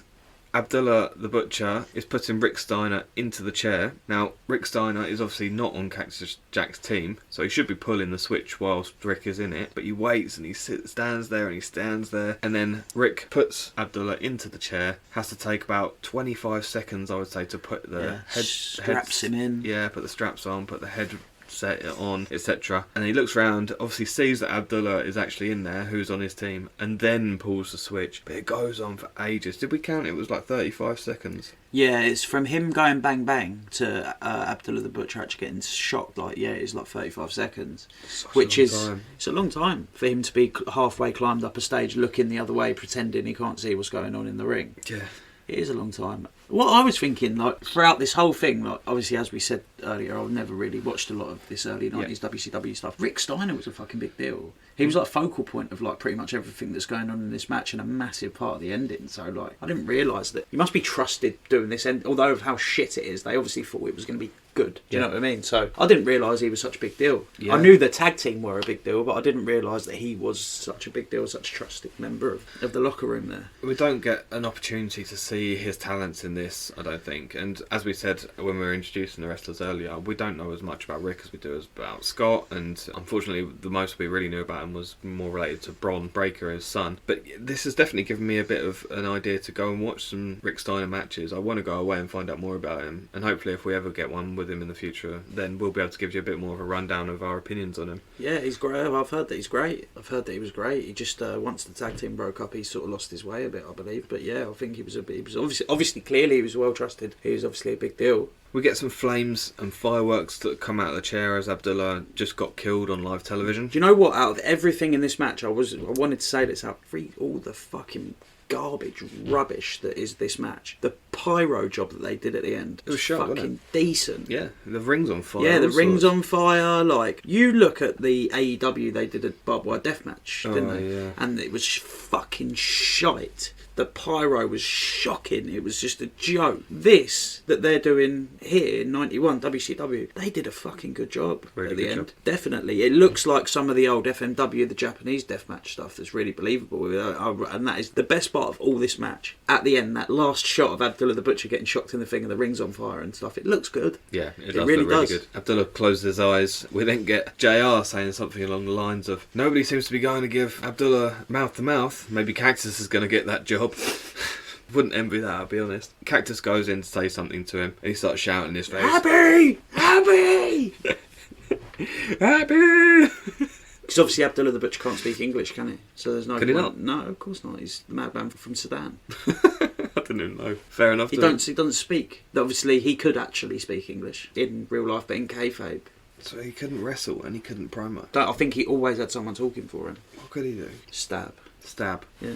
It's like the original Sheik. He didn't speak either. Sabu never used to speak. He always had someone speaking for him. Yeah, but he could wrestle. Yeah, he really could. And so the original Sheik couldn't really wrestle actually, but he was like better than Abdullah the Butcher. These people were fucking massive. They were huge. Do you mean like in stature? Physically, or no, I mean like they in the 70s and stuff and the 80s. These names that Abdullah the Butcher, the original Sheik, like in this big time wrestling, this Detroit promotion, they were massive. And Abdullah the Butcher apparently made millions. He was huge in Japan, in America, all over the world. Obviously, this is 91. He's been wrestling for like 40 years by this point. In 91, he had been wrestling for like 40 years. So you can only imagine how old he is now. Beat up he is in that. But fucking hell. He's like, what? Why? He was still wrestling in like 2012. Unbelievable. It was only stupid like that. I can't believe he's still alive. He's wrestling into his 70s. And this is not the height of his career. It's not his prime. But he's still going. He's still a big name. But what for? Why? Do you know what I mean? Why were they so big? But they obviously were. There was something about them that people liked. Do you think it's just because they were so over-violent? Over-violent. So it's like suspending disbelief. You're watching two people fight and it's you believing that they're really fighting. That's what they're trying to do. And he is literally actually just stabbing someone. So it's what do you believe, I suppose. It's like, did he just stab someone? Well, yeah, he did. And I just saw it. Yeah, I think it's definitely about that, about the realism extent of it. But also that if you say someone is over enough, then they become over, don't they? It's like if you give them the opportunity to do it. I'm not saying anyone could get over if they were just given the spotlight. Yeah. But if you give it the right storylines and the right booking, even to a mediocre wrestler, you can get them really over. I can't remember if I said this on the podcast before, but there's a adage that goes something like, it's more important to be over than to be good. And that's really what matters. Do the fans think that you're good? Do they want to see you in the ring? That's what matters. Does it matter if you're good at wrestling if the fans go, I want to see that guy wrestle tonight? Yeah, mate, it's just crazy. Obviously, like, the style of wrestling's massively changed, of course, and the people are so much more athletic now than they used to be, and they can do so much more, and obviously we get that. But I can't understand why there's anything entertaining about watching him fucking lumber him around the ring, stabbing people. Just don't get it. Because if you look back and you watch, like, say, Terry Funk, who was massive at that same time as well, he could wrestle, although he did all this crazy stuff and all the rest of it, and he was a character. Oh, that's what it is, though, isn't it? It's the character, it's the madman from Sudan, and everyone was terrified of him. Like people he'd run into the crowd and people would run away from him and stuff like that. That's what it is, I suppose. He got the fans going, didn't he? Like, yeah. If you could put it down to, I guess, like 4 things in the wrestling ring, it's your technical wrestling ability, your promo, your character, and your booking.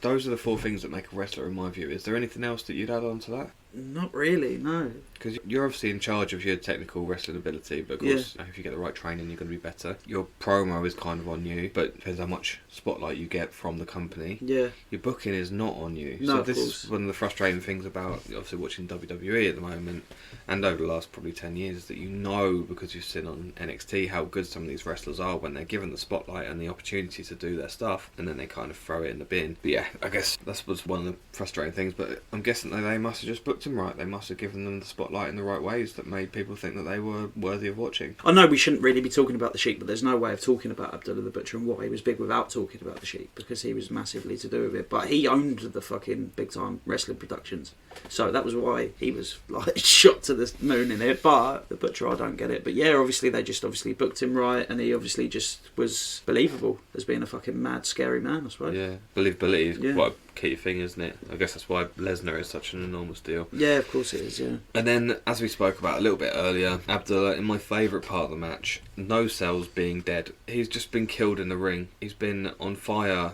He's been electrocuted. But for whatever reason, he doesn't have the orderlies come down and take him out on a stretcher. He opens his eyes, walks out of the ring, kicks some sort of stage manager in the head, who I don't think he was part of it at all. No, he wasn't. He was just sort of like bringing over the ramp, wasn't he? Like, so they could walk out of the ring, because he wasn't connected to the ring. And as he's doing that, Abdullah the Butcher on the mat kicks him in the head. Yeah, and then goes over, beats up half the orderlies. Cactus Jack then starts beating up the orderlies with Abdullah, and then Abdullah turns on Cactus as well and starts beating him up. No, if you notice, right at the end there, he turns around, smacks Cactus Jack, and then grabs him, and then they walk out all happy together, arm in arm. Oh, do they? Yeah. Oh, for fuck's sake. So he beats up the orderlies, turns around, sees Cactus Jack, smacks him, and then puts his arm around him, grabs him, and they walk out all happy together. Oh, for goodness sake. For goodness sake. Well, he has just been killed, so you can understand why he's a bit confused. Yeah, that's a fair point. If your brain has just been fried. Yeah, burned to death. Yeah. And then he's come back to life again. He's probably thinking, oh, fucking hell. Yeah. You know, I'm a bit confused. Cactus Jack, fuck you, bang, I just died. People, when they're confused, they do actually say, oh, my brain feels fried. So maybe this is like an actual evidence that this is really what happens when your brain has been fried. You don't know who your friends are. I think maybe we shouldn't use the term brain fried in case it's like derogatory for people who are confused. Not People who have fried brains. Abdullah the Butcher's going to sue us.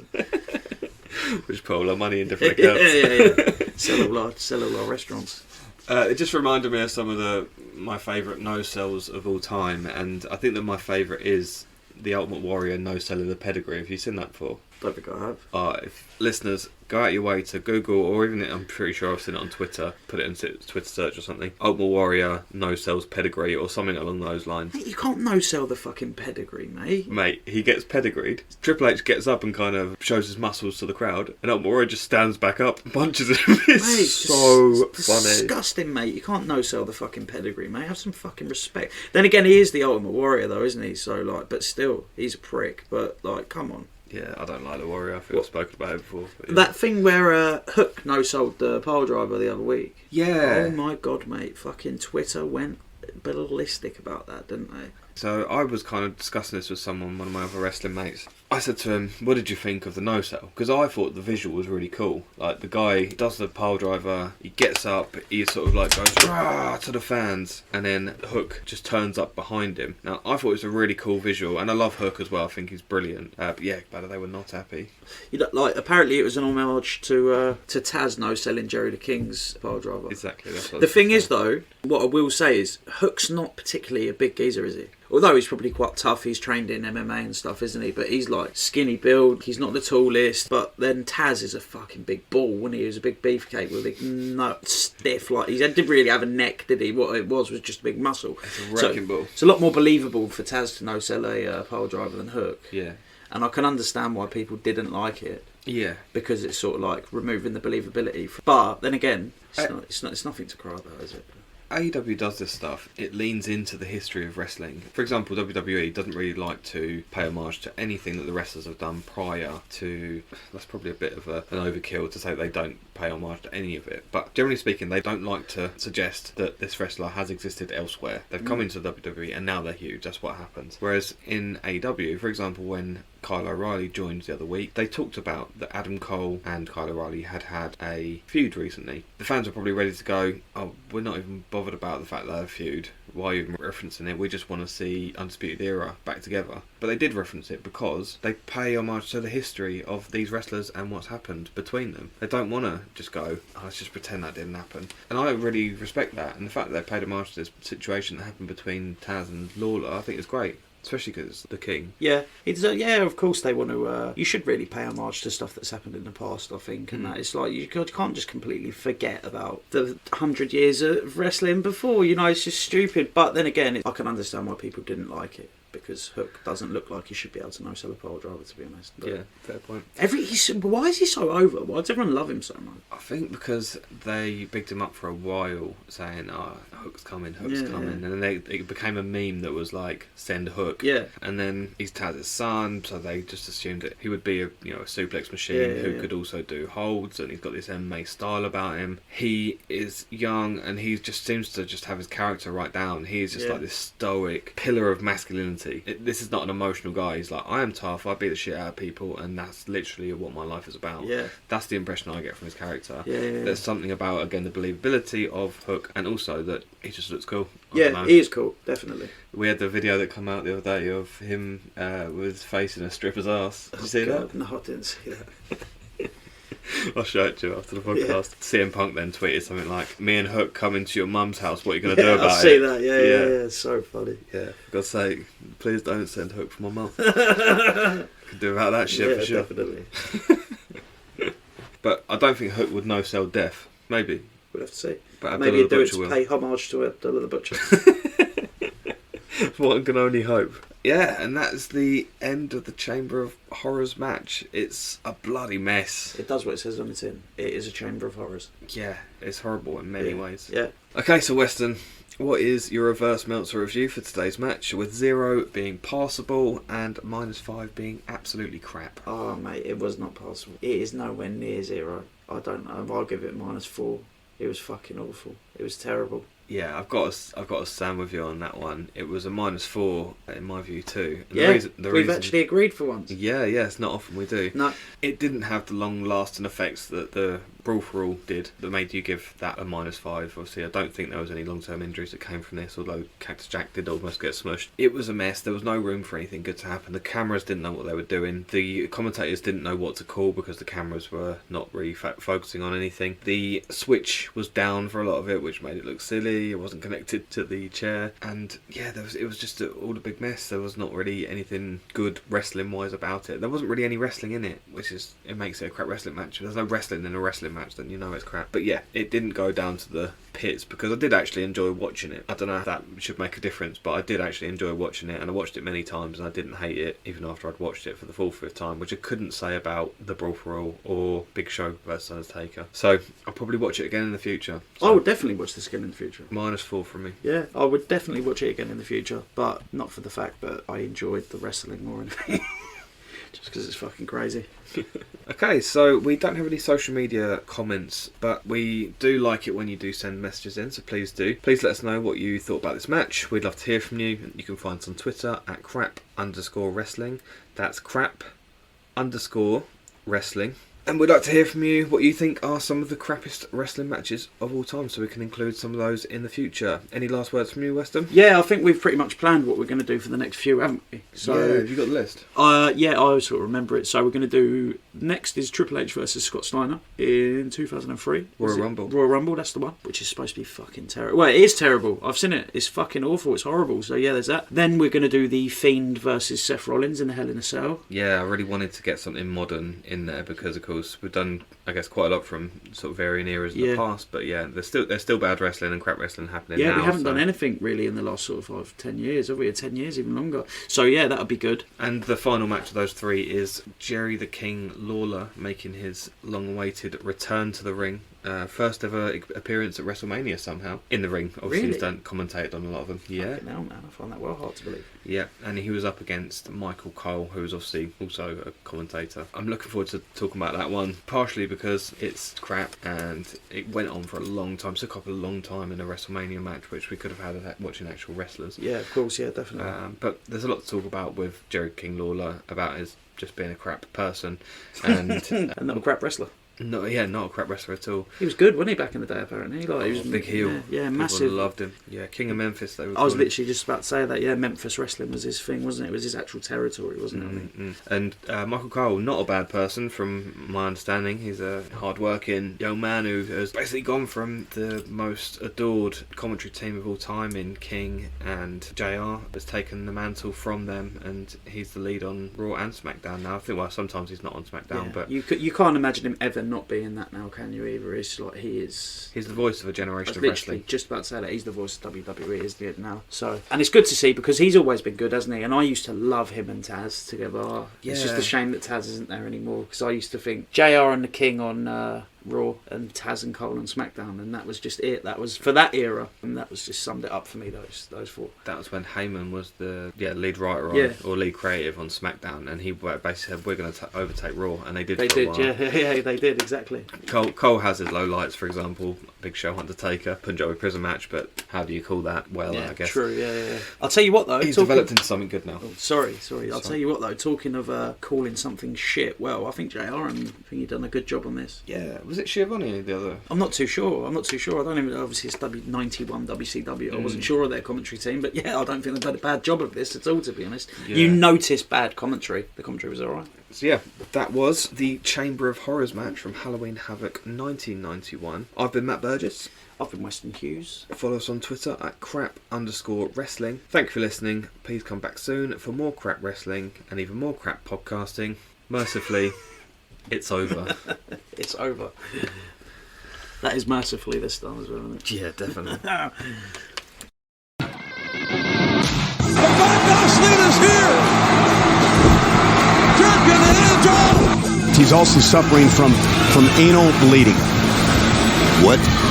Is this match still going on? The dog poop! All right, hit a dog poop! Mercifully, it's over.